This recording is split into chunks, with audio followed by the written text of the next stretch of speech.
কিরেশন কি হলো? অনেকটাই তো পাকিয়ে গেছে রে চ ম্যানেজারের কাছে। দাদা শাইনে অনেকটা পাকিয়ে গেছে, ওকে এক্ষুনি হসপিটালে নিয়ে যেতে হবে, একটা কিছু ব্যবস্থা করতেন না? একটু পাকা টিকিছে আবার হসপিটালে নিয়ে যেতে হবে। এই গামছা দিয়ে পাটে বেঁধে দিগা আর তোরা গাড়ি লোড দিগা, পরে নিয়ে গেলেই হবে।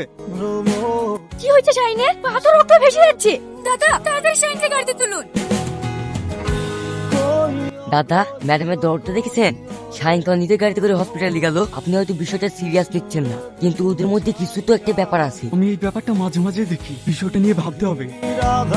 শাহিন কি হয়েছে তোর? তেমন কিছু না, পায়ে ইট পড়ে একটু কেটে গেছে, ডাক্তার টেটিনাস দিয়ে দিয়েছে, আর কোনো অসুবিধা নেই। হায় আল্লাহ, এ কি করিস?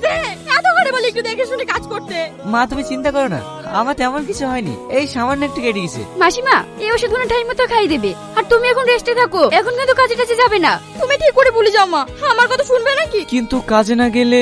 তোমার কোনো চিন্তা নাই মাসিমা, এটা আপনি রাখেন। টাকা? আরে রাখেন তো, আমি আবার পরে আসবো। এই শ্রাবণী কোথায় গেছিলি?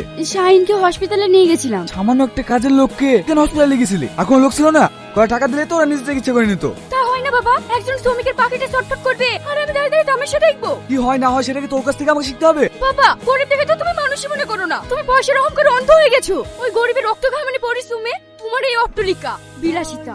বাবা তুমি অন্য কিছু ভাবো আর না ভাবো, অন্তত ওই শ্রমিকদের কথা ভেবো। শুনলেন তো দাদা ওই ম্যাডামের কথাবার্তা? হ্যাঁ, তোদের এই ম্যাডামের সাথে আগে বিয়েটা হতে দে, তখন তো আমি এই ফ্ল্যাটে ম্যানেজার থাকবো না, মালিক হয়ে যাবো। তারপরে দেখবো তোদের এই ম্যাডামের কত দেমাক। আপনি ওর একসাথেই থাকেন, আপনার স্বপ্ন আর কোনোদিনই পূরণ হবে না। আমার যা আইডিয়া, তোদের শাইনের সাথে ম্যাডামের পিড়ি না হলে এত ভালোবাসবে কেনে? কথাটা তুমি মন্দ বলিসনি। সালমা কাল শাইনকে আমার সাথে একটু নদীর ধারে দেখা করতে বলিস তো। কেন রে?